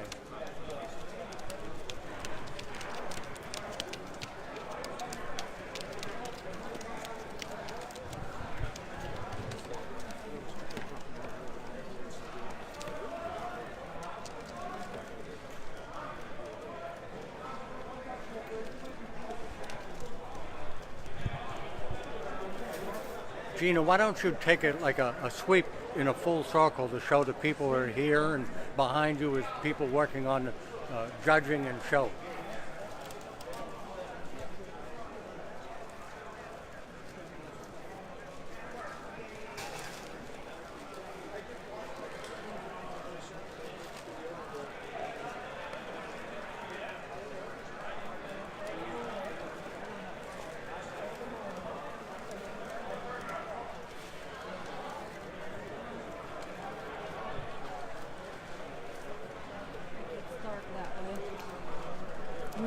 When you get to the end of one that we're talking about, put your hand on it so I don't go past Okay. it. What we're talking about, or what we're showing you now here at the Lancaster Show, is the classic old frill. Here again, this is another breed that we featured at the beginning of the show and talked about by Jeff Capp. So Gina's going to run down the classic old frills in all the different colors.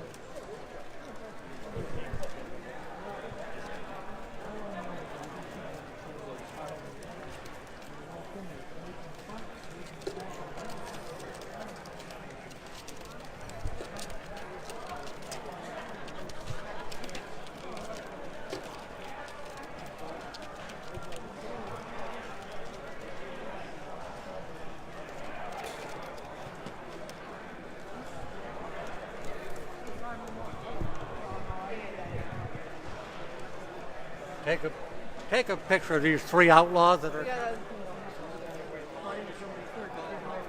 Really? We got you on film. What? We wanted Did I to show swear? the difference between ugly and not ugly. Ah, well, there it is.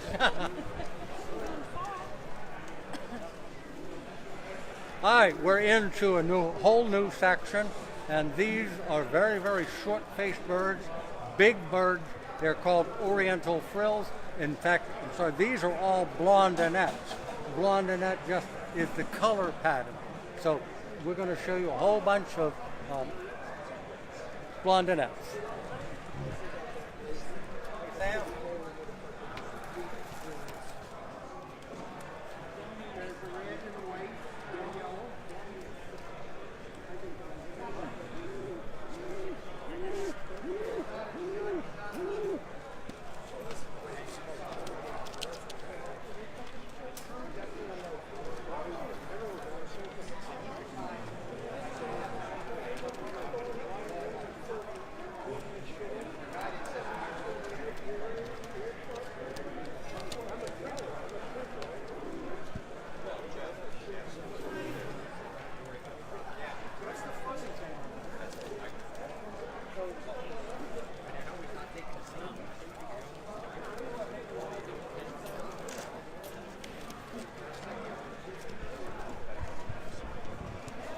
If you remember, Jeff was talking about the classic old frill.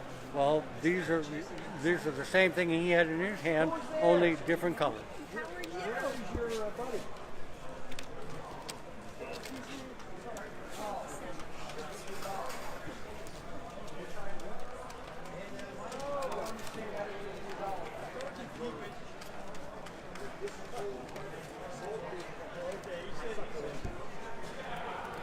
All right, now we're moving on to, it's the same family as the Oriental frill, but different color patterns, and these are called satinette. Once again, look at that real short beak. They can't feed their own young. If the eggs hatch and you don't have a bird with a longer bill to feed them, then they can't raise their own young. A man-made breed.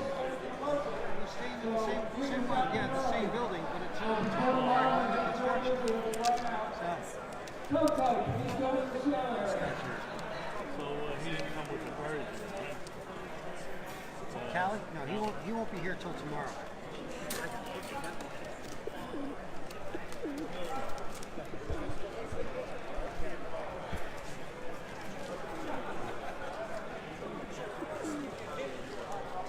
The next section is blondinette, so we're going to skip that because we've already sown, so we're going to go around in another row.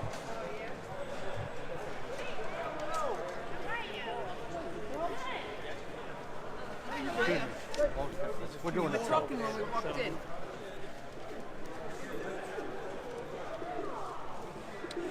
The section we're in now, I'm glad we're here to show it because I sell rollers, but my rollers are flying rollers. These are show rollers, which means they don't have the same rolling ability as. These are flying. Yeah, I'm sorry. You said There's the a, opposite. right. There are flying rollers and show rollers, and we're going to show you the flying rollers. But the show rollers lose some of their ability to roll because they're bred to look pretty. These are the birds that fly in the air and do all them somersaults. They're gorgeous when you see a whole bunch of them in the air. It's just amazing to see them falling towards the ground and doing somersaults. These are flying rollers.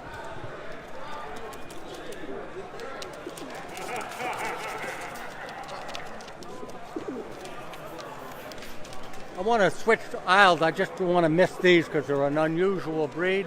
These are called mookies. And you'll see, it's like a combination of a fantail or a roller, I don't know, but it's a different breed altogether. These are mookies.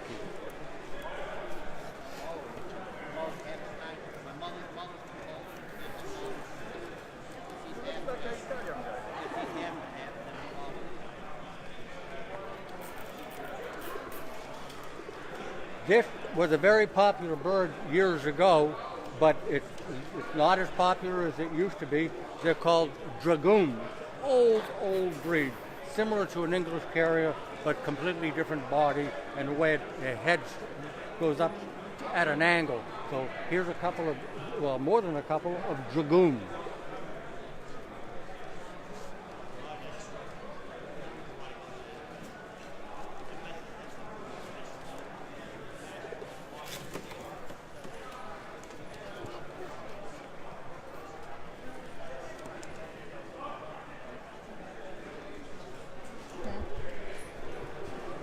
Angel. All right, this is a very, very colorful breed that we're going to show you. The colors are so deep and intense, they reflect light and look green, and they're called an archangel. There's another religious bird. We forgot about that. We have angels too. So let's look at some different colored archangels.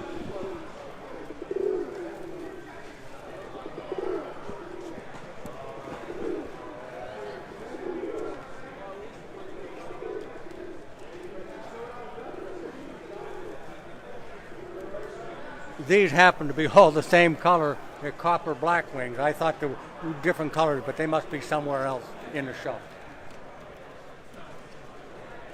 How about this for a treat? These are frillbacks. And I don't have to explain a frillback when you see it. Just an amazing bird that is bred because of its frills.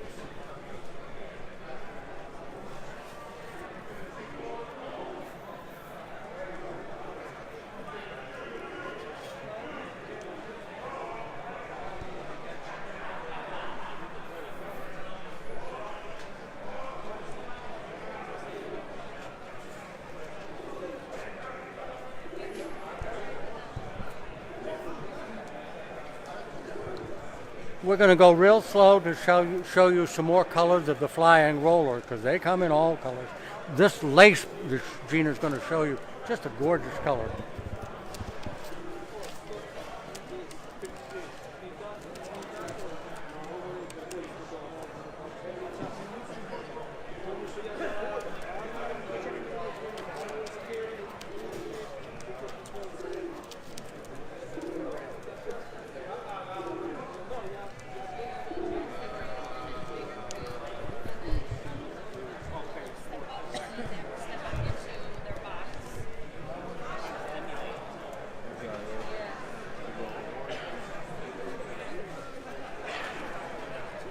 We're going from section to section. I hope you're getting an idea of what a show is like. So many colors, so many different breeds. It's just entertaining. Bring the kids here, their mouths will go, oh, and maybe you'll end up with something that the kids are really interested in, and they're easy to keep. Don't need. They're so self-sufficient. All you got to do is feed and water them. You can watch them fly if you want, but maybe the kids will be interested and keep them off those cell phones for a little bit. We're going to look at some German owls. Also, tomorrow, roughly at 12, we're going to have a raffle. It's going to be this picture up here on the table, plus some other things that accumulate. Tickets are $6 to $5. You have a chance to win these.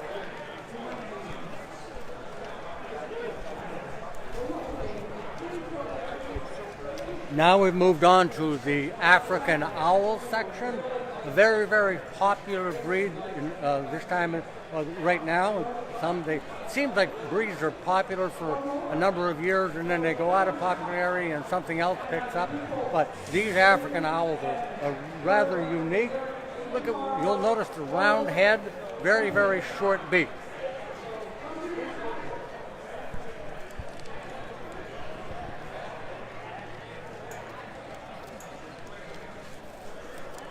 Also, for your information, the sales session will be closing from 5 to 7 p.m. They will be closed, no picnics allowed, to allow for a dinner break and other things that happen during that time. They will possibly be open. We will be closing the show somewhere between 7 and 8.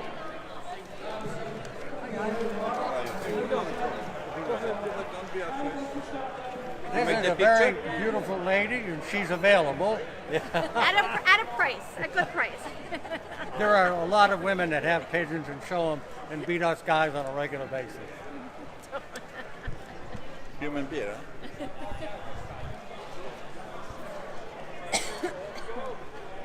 We just went through a whole section of African owls. There are over 100 of them. Your arm getting tired, Gina? Oh, you're breathing. So what we're going to look at now is the Chinese owl, which is completely different. The African owl has a very short beak, can't raise its own young. The Chinese owl has a big chest feather, all the feathers on its chest, but it is able to feed its own young. Just another variety of the same breed. So Gina's going to kind of go down and show you the Chinese owl.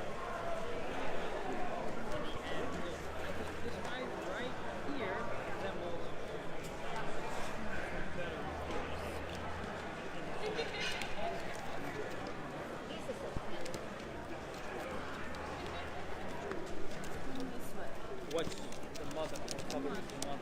The mother from this one was a dark brown, very dark brown. Okay. Yeah. But when you look down at him, he's got.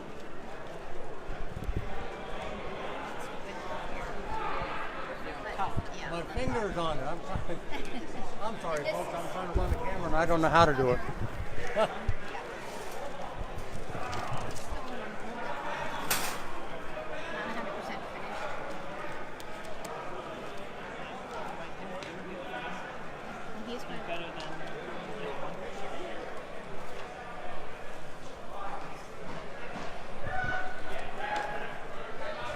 I just wanted to show you the Foy's display. When we go to a pigeon show, we bring as much product as we possibly can and give the folks a variety. They're also able to buy the products here and save on shipping, which we do at every show. So Gina's just going to kind of pan the Foy's booth. Anything else you wanted?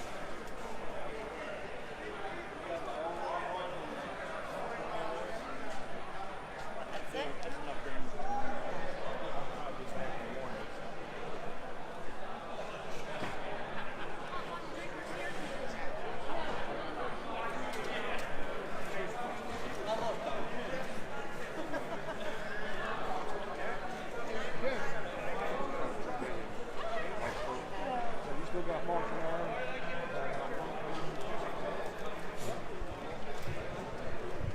We're almost done with the showing you the birds here at Lancaster.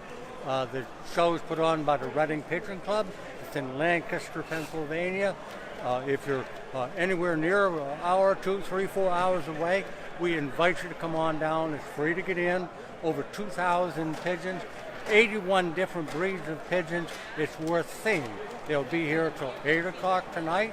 People are bringing the birds to be shown, and they'll be judged tomorrow. So if you can't make it tonight, come on tomorrow morning. We should open at 8 o'clock.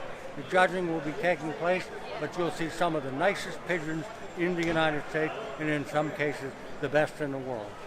These are my favorites. These are Gina's favorite. They're called Jacobins or Jacobins. Just an amazing bird. The first question people ask when they've never seen them before is, how do they see? They can only see forward. They can't see to the side.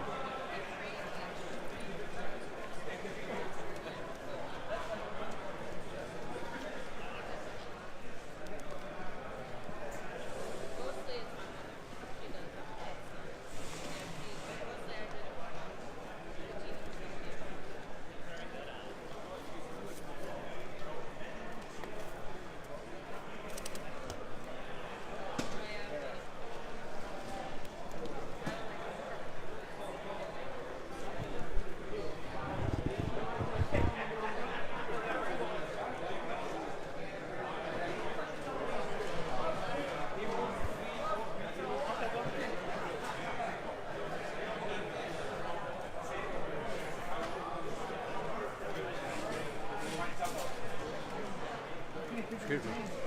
Oh, hi, Jerry. I'm sorry. Once again, we're in the Jacobin section. We're trying to show you all the different colors. They're all judged by color, and then they're eliminated by young bird, young hen, young cock, old hen, and old cock, and narrow down until they get to a grand champion. One bird will be the winner of all of these Jacobins.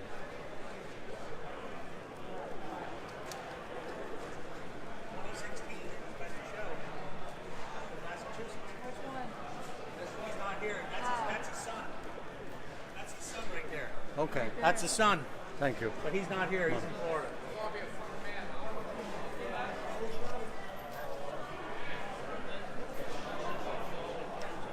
Once again, we're almost to the end. This is the last of the section. We're going to be talking about or showing you all the different colors of Jacobin. He was best of show that 2016, and you judged him best black. It's at this show. And then I went to the show up there. We went to the show, and he won grand champion. Yeah, that's his son. And last year, the Splash that was here, the best Splash. This is his son. Right here. All right, that's the end of the showing you the show birds. The last thing we're going to do is to show you the opportunity you have. They have a for sale section. If you want to buy birds, there's so many varieties. We're going to kind of walk in there. There's a lot of people in there usually. But we're going to go through. Every bird you're going to see in these cages is for sale.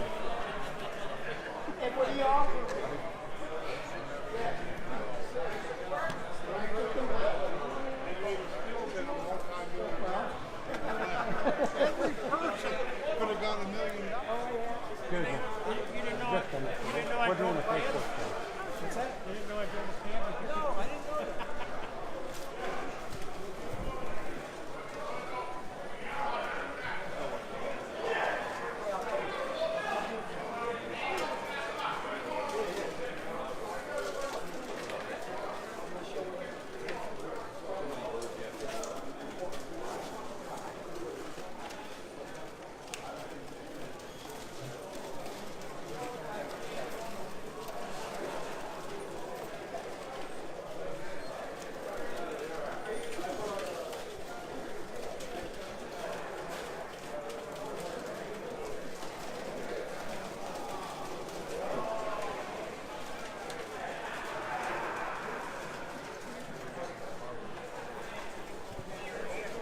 That's the end of our show. Sure hope you've enjoyed it and were able to stick around for the whole show.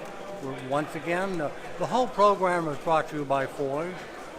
If you'd like a free catalog or want to go online, it's Foy's Pigeon Supplies. If you'd like our phone number, it's 724-843-6889. Just think, if you came to the show, bought a few birds, maybe next year you'll be showing at the Lancaster show. We're going to see you in 2 weeks. We'll be in South Carolina at the Grand National.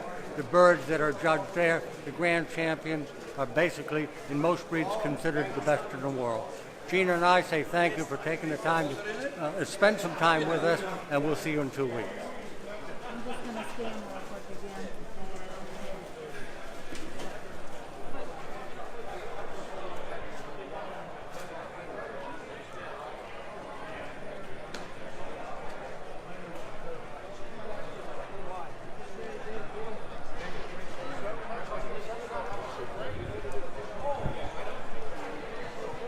Oh God, here comes trouble. Here comes trouble. Where's those cannolis? They're hiding. Are you videoing or you? And then this one is this guy's green orange.